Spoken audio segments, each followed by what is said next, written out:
Hey everyone. It is my pleasure today to introduce Anna.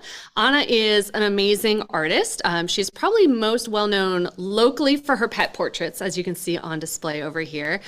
She does an amazing quality of work. What you may not know about Anna is she's actually a Mexican-born artist. She relocated to the Danville region due to her husband's job, and so has been exploring her artwork and sharing it with the community here, as well as nationally and internationally.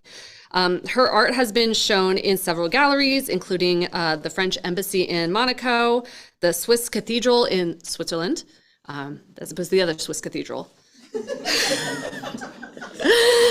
And she is currently on display as part of the 100 Miles exhibit at Penn College. So it is my pleasure today to introduce Anna here to share more about her business with all of us.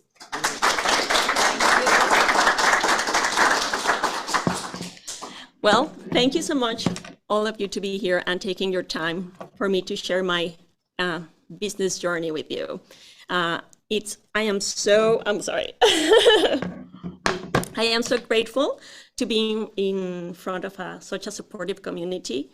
And thank you to 1 Million Cups and to the Small Business Development Center in Bucknell. They have helped me so much, and I really appreciate it.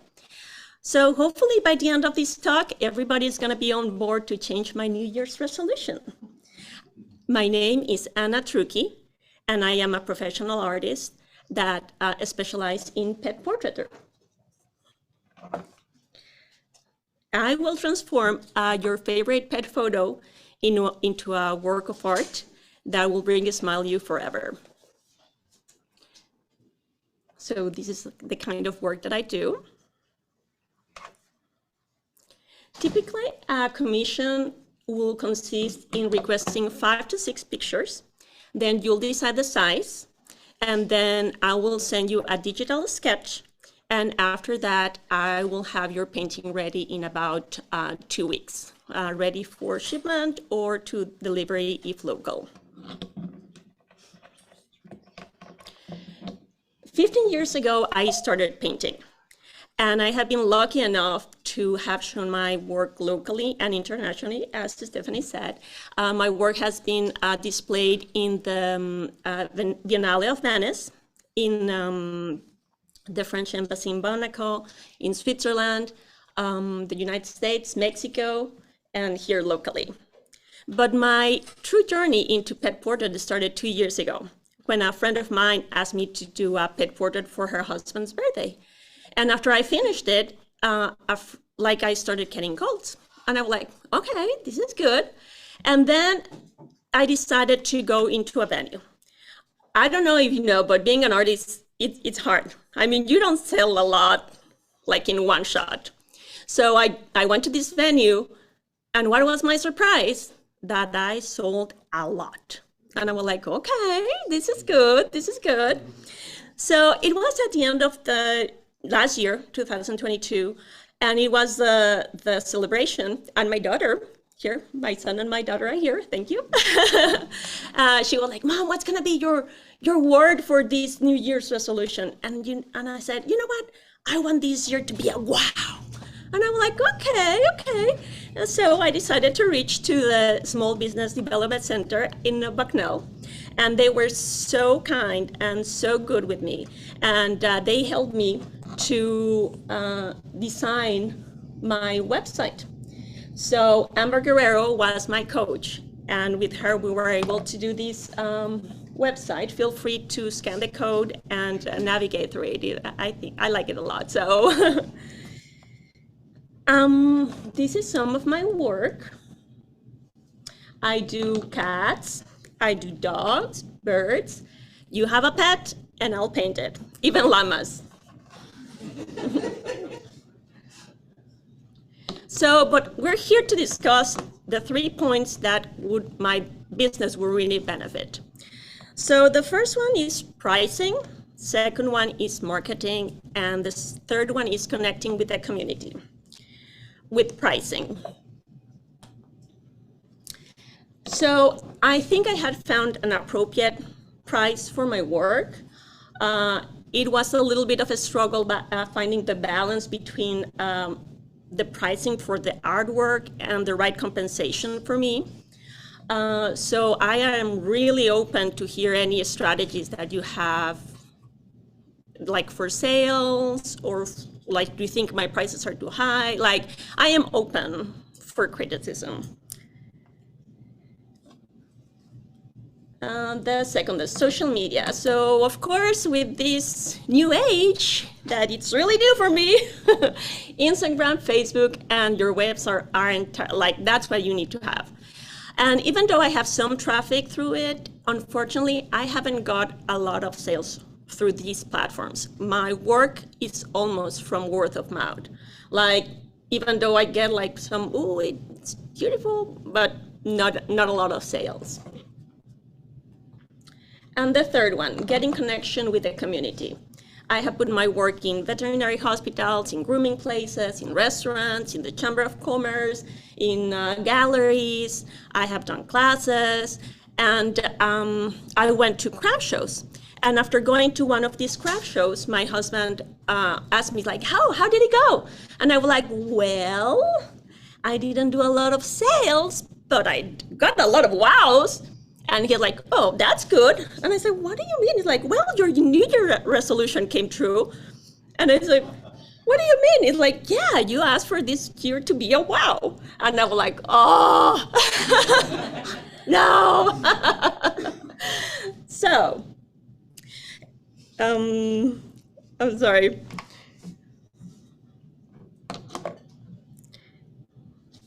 So don't get me wrong, I have done some sales.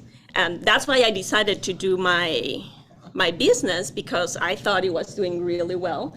The best-selling month was 20 paintings a month, and that's pretty good for an artist to sell so many paintings. My ideal goal will be to sell consistently 10 paintings a month. That will be like very good. So in conclusion, I think I need to get into the right crowd to get the right sales. And so that's why I'm here today, to see if we can figure out these problems and to change my New Year resolutions into wow, into thank you for your purchase.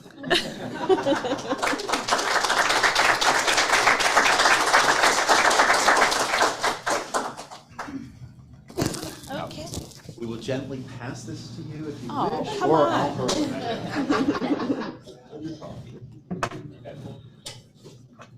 Questions, feedback? Yay. Hey, great.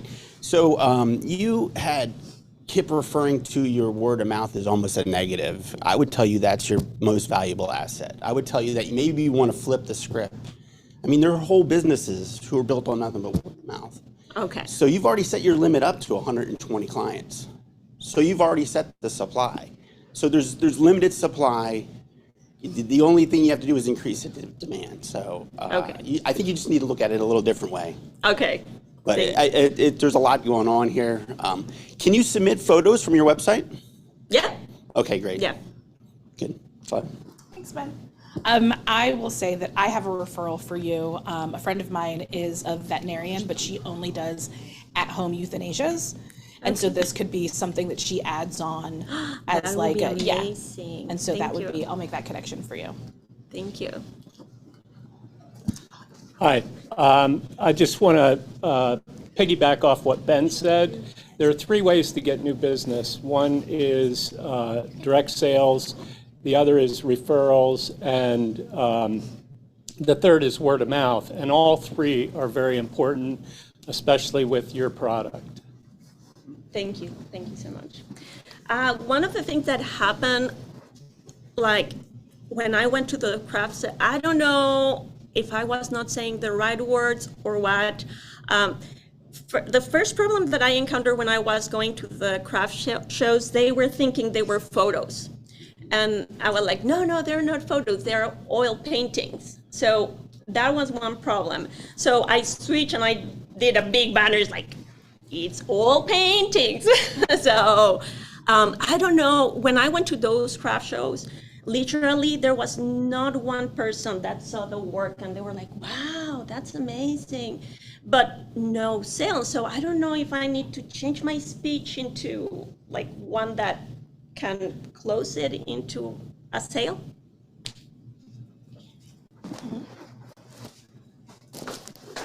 Those craft shows are going to have a different kind of a clientele. What you probably need to look for are the juried shows, like the Lewisburg Arts Festival. Those that are attracting a different clientele, and they're going to be looking for a different caliber of work similar to what you have to offer.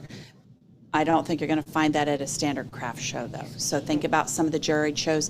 There's also one in State College. They have an arts festival, too. There are some in our local communities that draw tens of thousands of people every year, and those might be a good target audience for you. Thank you so much. Yes, ma'am. Hi, I'm Thomasina Meeks, and hello. This is Karen, my sister, and I was thinking about, I know on the Upper West Side of New York, okay, very high income, around Central Park West over there, they would love to get their pets painted. And I'm going to tell you why. Everybody has a dog in New York, okay? Everyone. So if you can somehow figure out, with maybe even a veterinarian service, actually I knew one over there, and get in touch with him, or actually go there and talk with him about all of the services that you offer for how you're going to paint the pets and all that. And I think that they will be very much open to that. For every person I see, there are 2 dogs on Upper West Side. Absolutely. I promise you. She's right, I've seen them. 2 dogs, okay? I've seen them, I promise. Okay, my boyfriend lives up there, and he's like, what are all these dogs? We're in New York. I'm like, we're in New York, I love the dogs. And an added thing is, what they do with their dogs is they're pretty, they have bows, so you know that what is your price point? My cheapest is 300, and then I go. Oh yeah, absolutely, absolutely. No. They have 2 and 3 dogs that they're walking, and everybody will do that for grandma for Christmas. So if you even go to a trade show there, Yeah. in New York, and it doesn't have to be a big deal. Just go to one, and then branch out from there and talk to the people that are in that local area, and then have your stuff to pass out to them and say, Yeah. you know what? I'm York. here. I'm actually in New York, and I could do this from anywhere. Girl, watch. And $300 to start is too low. Okay. For New York, it is. For Forget New about York, it. it is way too low. As a matter of fact, the higher you go, the The more more they want it. Oh, really? No, seriously. So that was another question, because when I started, really low. Like the first show, when I sold a lot, my price was like, when I started painting, it's like, oh my gosh, I'm not even, like my hours, like I took way longer than I thought. So I did some research and I landed on the lower side. But since I have been having trouble selling locally, I'm like, I cannot put it too high. But then if I want to go to Philadelphia or New York, they're gonna think I'm too low. What do I do? Not Philly, New York, Upper West Side. Okay. Central Park West, near the museum. Okay. Sutton Place. Okay. And I just want to know, can I put an order in before you raise your prices?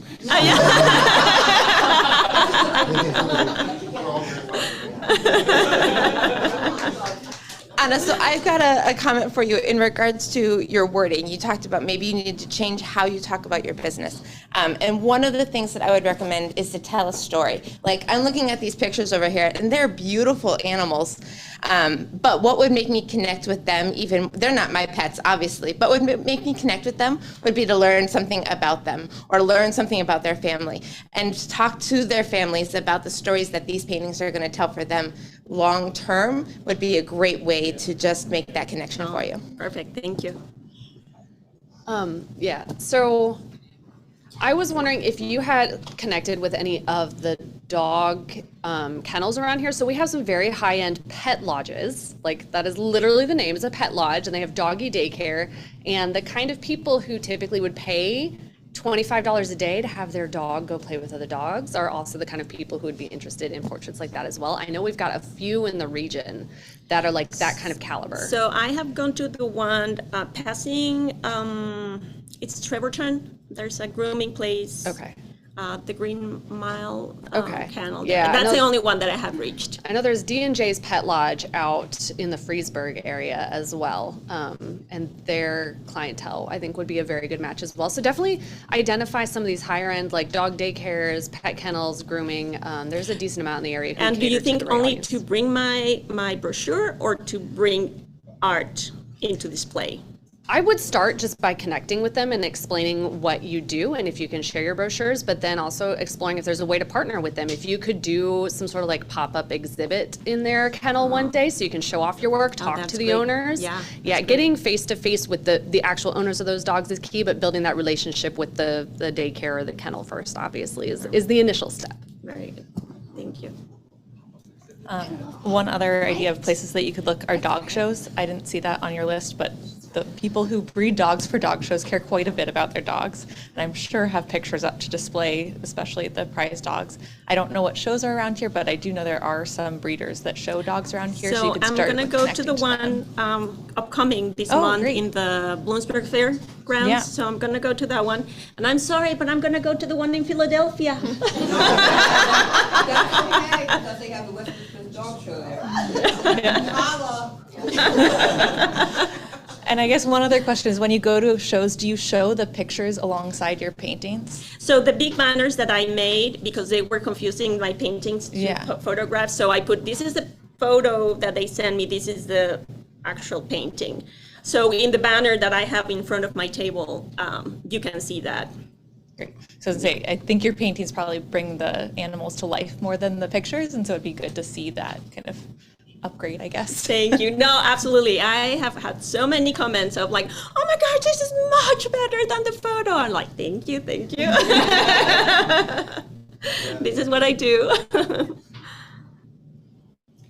So I think there's a lot of value in, you're talking about targeting a higher end clientele. And I imagine that clientele, like we talked about in New York, where they have, everybody has one or two dogs, where those dogs are family members. So when you're talking about what language to use when you're communicating, your product and the value that it has, is talk to some of these individuals, interact with them, engage with them online. That's a great way to kind of get a social media following of potential clients, but it will also give you the language that you should be using in your marketing. Why are they purchasing this? Because it's like why I would go and pay for a portrait package for my children or for my family. And this may be something, we're going to do a 4th of July painting, and we're going to do a birthday painting, all of these milestones that we have for our children, that higher end clientele may have for their dogs as well. So talk to them, see the language that they're using, and use that to kind of communicate your value proposition to them, to where this is just the next logical thing that they're going to do, and why wouldn't everyone do it? Thank you so much. Yeah. Along with telling the story, do you have a process that you walk people through to get a portrait?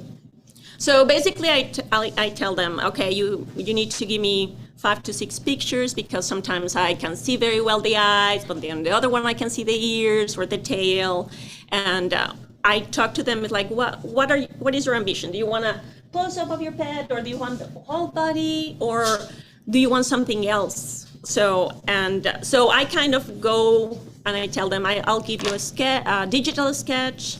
Is that what you were saying? Yeah, if you could put that into a 3-step process, it's very simple. First we do a consultation. I want to understand the relationship, and how you think of your dog, your pet, and things like that. So being able to have that on your website or in your social media, it's very simple to get from here to a finished piece. Okay. Thank you. Hi. Hi. My name is Rick Finlay. Today I'm here as a musician, but in my other life I'm a psychologist.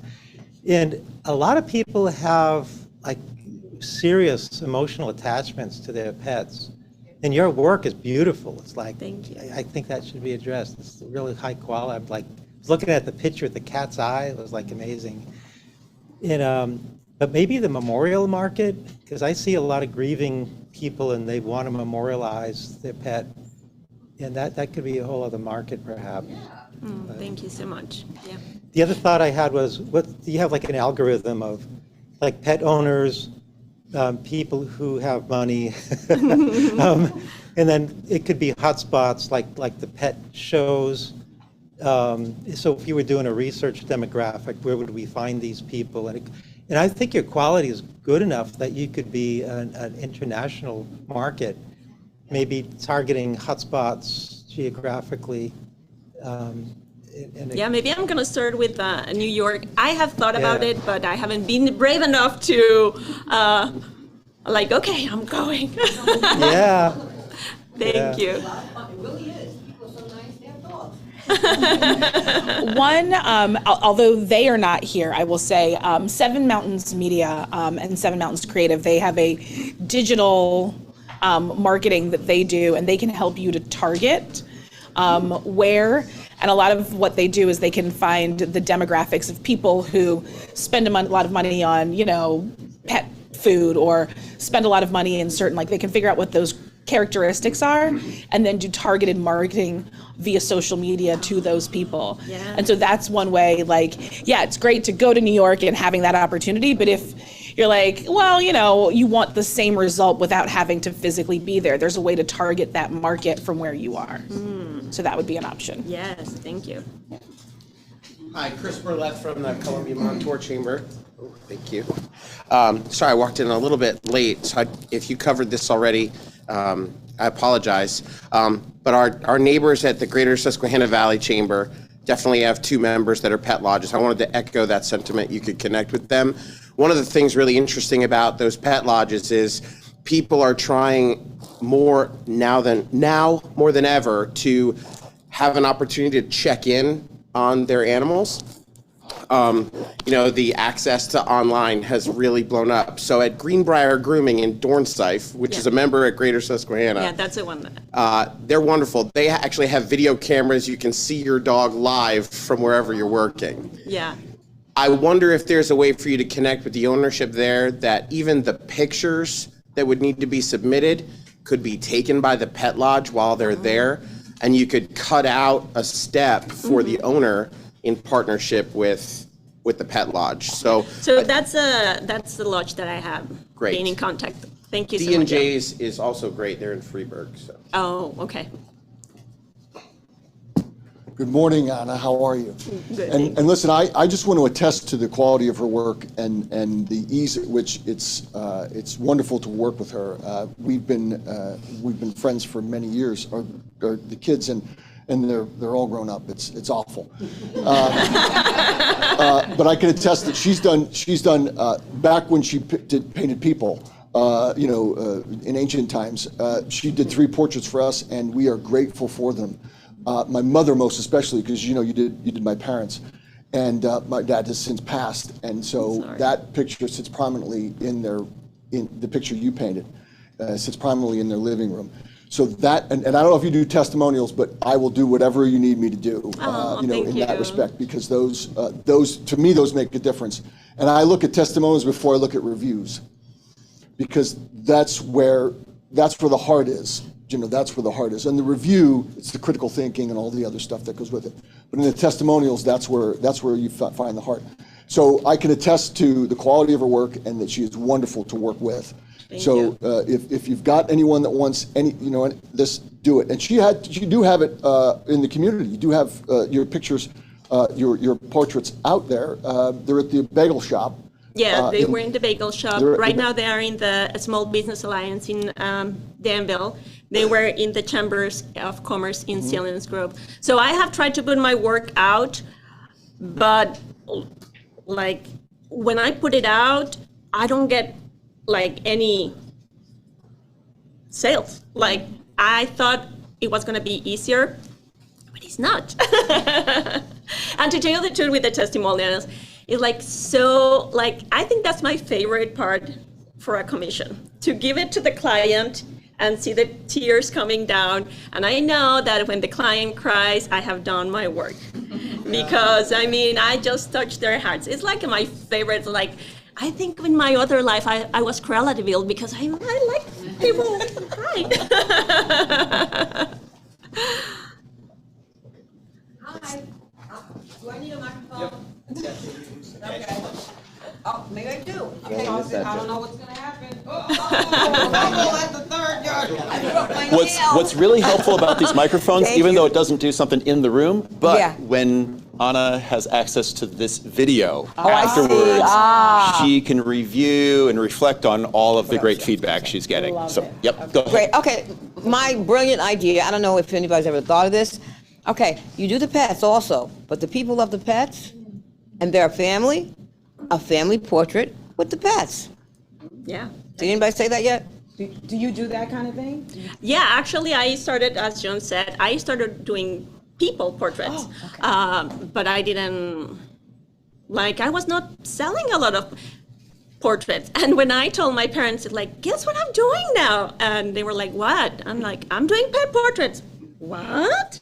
They're like, yeah, I have done a lot of them. Like the last year I sold 80 pet portraits. I mean, that's a lot for an artist to sell. Yes. Portraits, I do like 5 a year, if that, or 3, like Portraits you. with the dogs. Yeah, dogs and cats. Yeah, dogs. I have done a lot or of the cats. favorite, whoever Whatever the critter is. and I like iguanas, but that's okay. And, I can do it. Yeah, I would just say that is a good idea because, all we do is have pets. I had turtles I just lost. I had to lay in the bed for a week. But I wish I had paintings of my turtles, Yeah. and me holding my turtles. Yeah. That would have been great. Think about that. That might be wonderful. Oh, thank you. You're welcome. Go to New York, please. Okay. Yeah, I think that's actually a really good suggestion because I think the portraits of people can be a little bit perceived as stuffy these days, and I think adding it as a portrait with your pet and your family makes it a more accessible front door for the portrait business.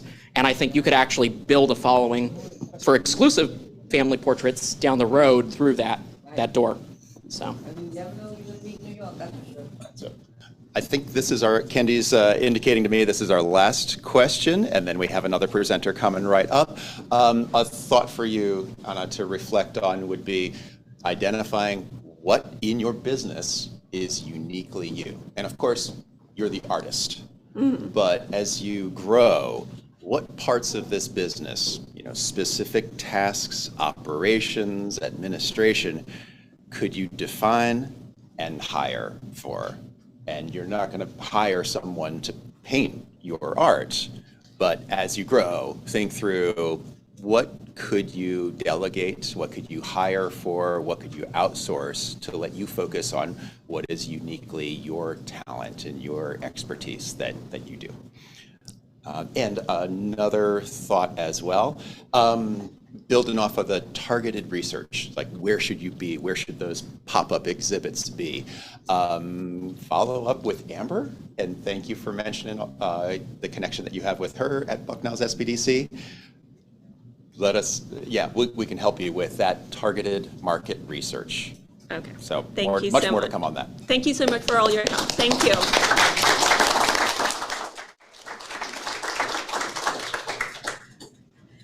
Good morning. I have the privilege and pleasure to introduce you to Kristen with Align Talent Development.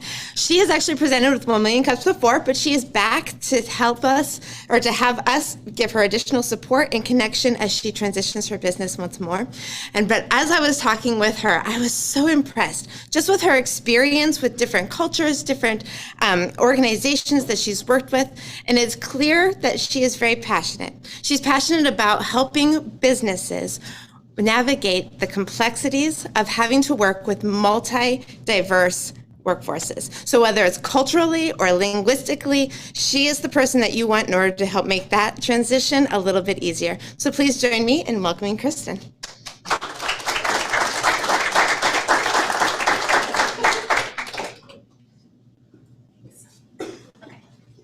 Do I click? Yeah, right there. Right here? Yep, the big button at the top. The big green button, okay.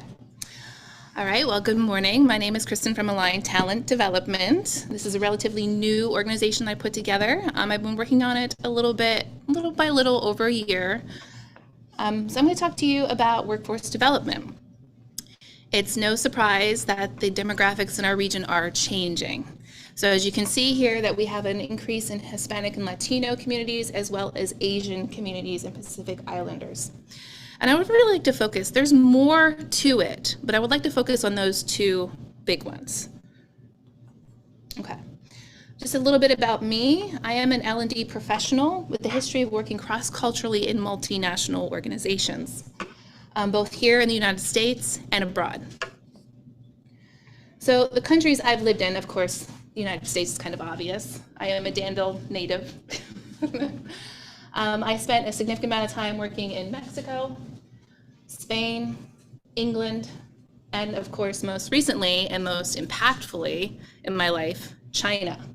I was there from 2019 to 2020, and of course, the pandemic brought me home. But that's just not the extent of my experience working internationally or working with multicultural organizations.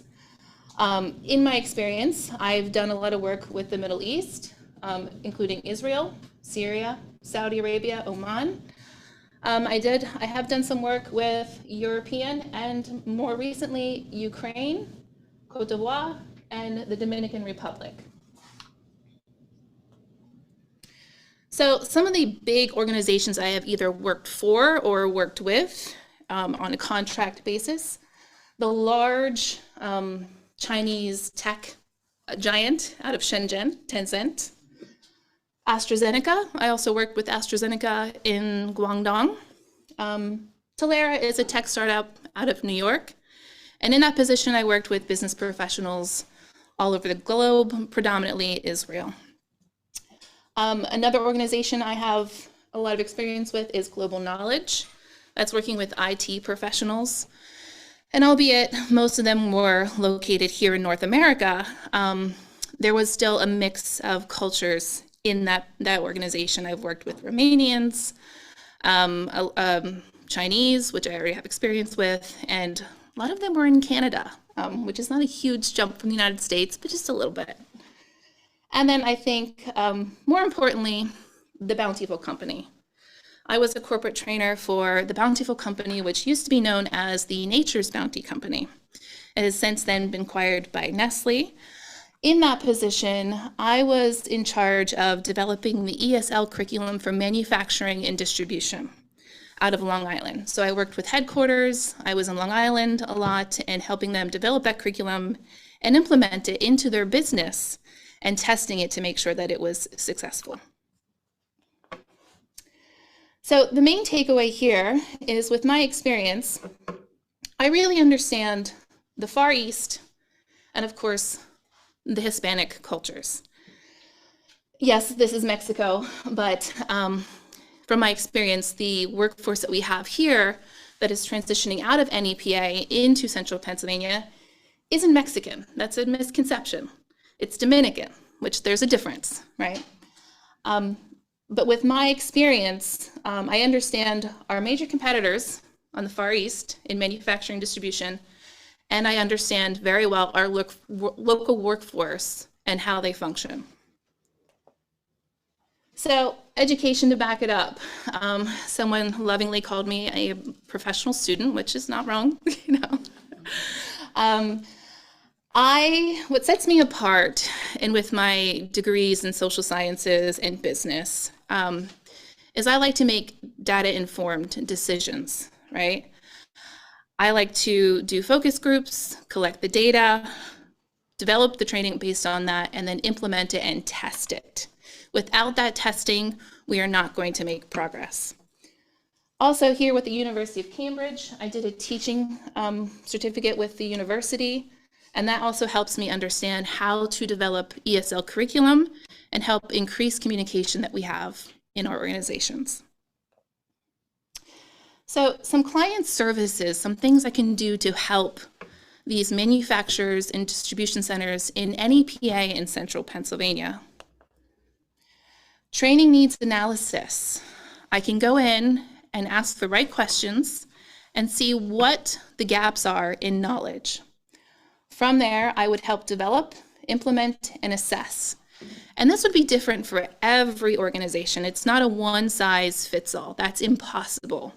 We have things like Conair, which is more hands-on manufacturing, and things like ConAgra, which is more food, and they're going to need different things.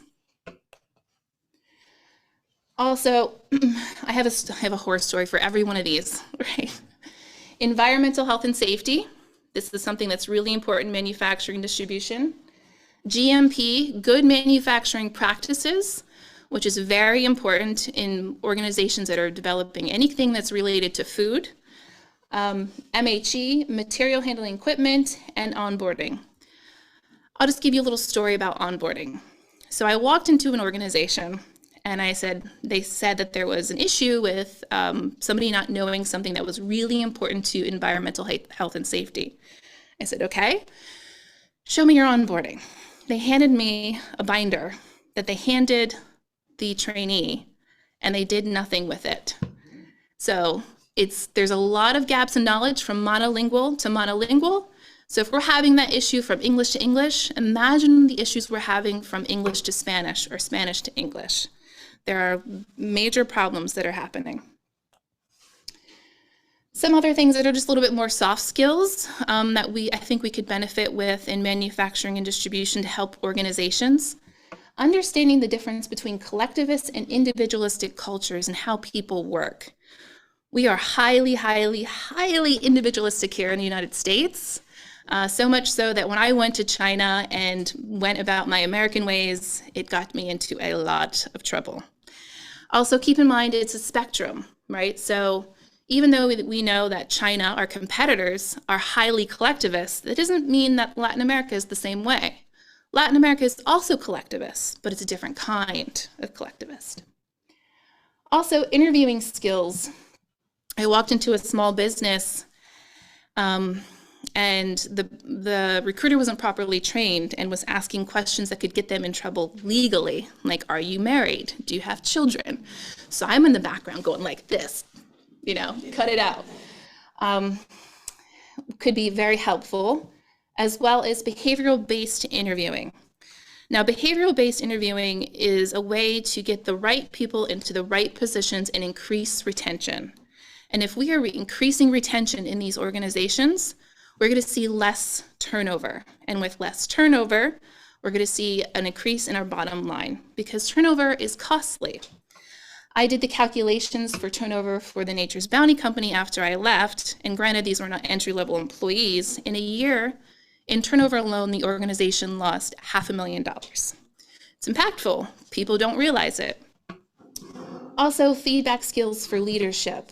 I've seen a lot of gaps in how we deliver feedback. It has to be done in a right way, and it has to be impactful if we want to train our workforce and make sure our workforce is retained and doing well in our organizations, in our community. Where I see the most interest with small businesses and large organizations I have spoken to are the vital language skills for manufacturing and distribution. So I would go in and do a training needs analysis, of course, and this would be based on organizational needs. Like I said before, every organization is going to be completely different based on their needs.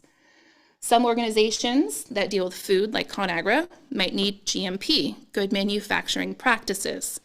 Some organizations may have some problems with environmental health and safety issues. There's a gap in knowledge. It could be onboarding. Now with the language level, the linguistics, it would be based on a common European framework of reference, which I was trained in with Cambridge. And I would do pre and post assessments to make sure that they were learning what they needed to learn. And it can go both ways. I've had people interested in learning Spanish, and I've had people interested in learning English. There's a lot of misconceptions about language acquisition, and I would be happy to talk about that later. Now with OpenAI, it is getting better, right? It's getting easier, and I may be out of a job soon, which is fine. I can pivot. But it's not as easy as people think. I could ask you all now, how many of you have used something like Babbel, Rosetta Stone? Okay, how many are fluent in your target language? No. Oh, yeah. Spanish, English, yes. There's a reason, because you have been immersed in this culture, right? And it takes immersion, and it takes a great person to go in and be able to implement that training and assess it. Same with me. I didn't become fluent in Spanish until I went to Mexico. Mexico helped. Another thing that I could help with is subject matter identification and development, and train the trainer. This helps the organizations become more self-sufficient. They're not going to have to rely on me for every little thing.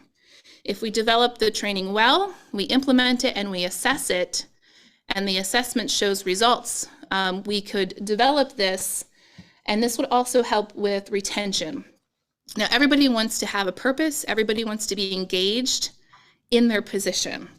So if we have a SME, or a subject matter expert, that feels like they have a purpose in their job, and they want to help implement this training and run with it, they're going to be passionate, and they're going to stick around in these organizations, thus decreasing turnover and increasing retention. So the benefits. Like I said, organizational self-sufficiency, the increase in retention, decrease in turnover, and then we could probably see the decrease in errors. We would measure this, of course. The decrease in errors in GMP, environmental health and safety, material handling equipment, etc. And then improved collaboration amongst teams. Now with manufacturing, we've seen that the siloed organizations aren't as efficient as the flat organizations. So if we have those collaboration, the collaboration amongst the teams, again, things are going to get done faster and more efficiently, which is what we want to stay highly competitive. So my main takeaway here is, with my understanding of our competitors in the Far East and my understanding of the workforce that we have here, I have the ability to help organizations in this region increase their bottom line and decrease their costly turnover. Okay? So my question to you all is, how do I get in front of the right people? Yeah.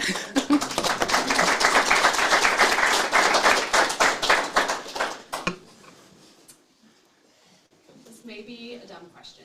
Okay. Have you connected? Yeah. Is it taking? That's a terminal. Testing. Okay. Have you connected with the industrial resource centers in the state of Pennsylvania?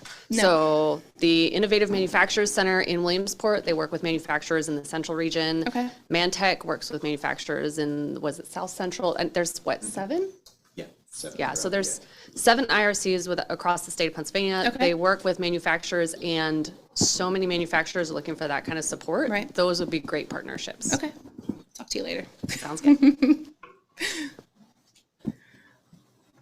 Questions, advice? Is HR a way into organizations for you? For Yes what you and do? no. Yeah. So usually with HR, they're not, it's HR is a big thing, right? We have different umbrellas under HR. We have learning and development. Now, what we need to do is, now if it's an HR manager in the region, they may not have as much pull. HR is a way to get to headquarters and do the with them. What's in it for them? How can I help them? Show them the cost, of what's happening. And they probably already have that data. So kind of, but not really. It's just a matter of pitching it to headquarters. That's a challenge. I would like to make a pitch for connecting with the Chambers of Commerce, Okay. but also Lauren Bryson of Focus Central PA, Jen Wakeman here at Drive, Yep. CEDACOG. They're often involved in when we're bringing manufacturers in and having those conversations about, this is a resource that we have in our community that helps when we're talking about bringing industry here, not just the industry that's here, but the workforce that will follow when they're talking about bringing jobs. I think that that's an important asset to talk about why here as opposed to somewhere else. Okay. Why here? Okay. That's good. Thank you. So can you tell us a little bit, like, how will be like, how do they contact you, and how do you make the sale? Like, how do you work? Like, Yeah, it's a great question. I don't know. Networking, that's all I've got so far, Anna. So this is weird. I hear myself. Yeah, so we've known each other for a couple years. I'm curious to know what your thoughts are about. Do you think that there's a innovation within this market for you that you're thinking that you need to tap into? Because it's very broad, right? I mean, you do such a wide variety of things. And I just wonder if, is there one of those things that's like ripe for innovation? You know, I don't know that I have any advice. I'm kind of looking for to think. Yeah, it's kind of like, you know, if we're trying to sell a broad range of services and we're struggling, then it's almost like, can we come back and pick one and then innovate the heck out of that one? I don't know if that sparks thoughts for you, Kristen. Kind of. So based on what I know about manufacturing and distribution, every organization is going to be different. So if they wanted to just focus on vital ESL skills for manufacturing, that's fine. However, that needs to be based on the organizational needs as well. So like I said, good manufacturing practices, right? If one organization looks at their data and they say, we're struggling with GMP, especially with our contingent workforce, how can we remedy this gap in knowledge? I would develop that around that training needs analysis. So yes and no at the same time. It almost makes me think about like going kind of wild, right? And saying like, you know, can you build a game for increasing manufacturing performance that could be widely applicable to a lot of different industries, because it focuses on, with all of the data you have access to, you could look and say, these are kind of the more norm issues that people have. And so I could build this kind of, you know, performance development game that you could, you know, deploy to 10,000 employees, right? You know, I don't know if that sparks some interest, but I thought.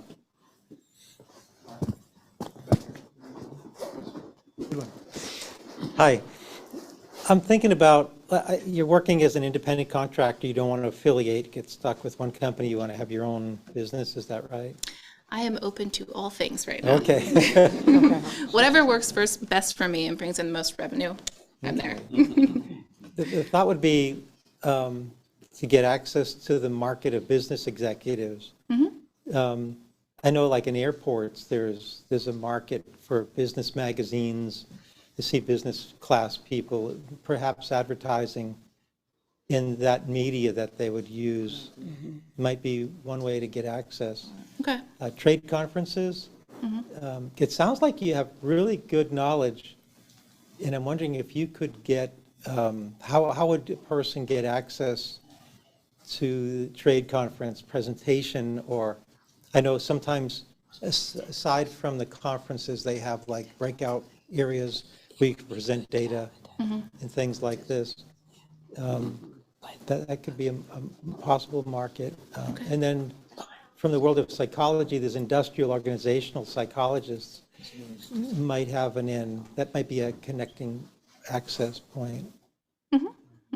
But do you have like a one pager that could be your cold call connector? No, but that's a good idea. That's something I probably could work on and should work on. I wasn't pushing this for a little while. I was working on other things. And then something happened recently with my job that I decided, okay, well, I'm just gonna put myself back out there. So I'm kind of restarting what I put into motion a little bit over a year ago. Okay. You sound well-traveled and well-experienced. Another thought was, do you have like a publication or an article or something you could write and get so people could connect with you, maybe not through an advertisement, but maybe you would be the story? Oh, I've been working on that, yes. That'd be pretty cool. You have a microphone? Yeah, right here. Oh, sorry. Us? No, us? You have it. Oh! All right. Hi. So you're getting back into it. Do you have a website at all for it? Like No, you said one page. Do you have? luckily with my connections in tech, I have one of my former Israeli trainees that has been very kind to me, and he works for Monday.com, and is willing to do it for free for me. Oh, awesome. So I know. Okay, well, my next thing to say is, okay, so have you provided this service for someone else under your own umbrella? That's yet. Under my own umbrella? No, I have Okay, not. have you done it under another company? Obviously, you have a lot. Okay, all right. So would they allow you with those companies to actually write some stuff up about about what they've done? Like what I'm saying is Recommendation letter. like a recommendation, like everybody that you have done you've done stuff all over the world. So you definitely need to get all of that in not so much this presentation, which was wonderful, but you need to get it in so they see it immediately. In a book. Because where they can open it up yeah, and read it. absolutely. So you have so much experience. So that's what people need to see is that you're the person to go to. And then if you do, my sister was just saying, maybe something like a TED Talk that would talk about the staff retention and the thing over, because they don't care about anything but their bottom line. Yeah.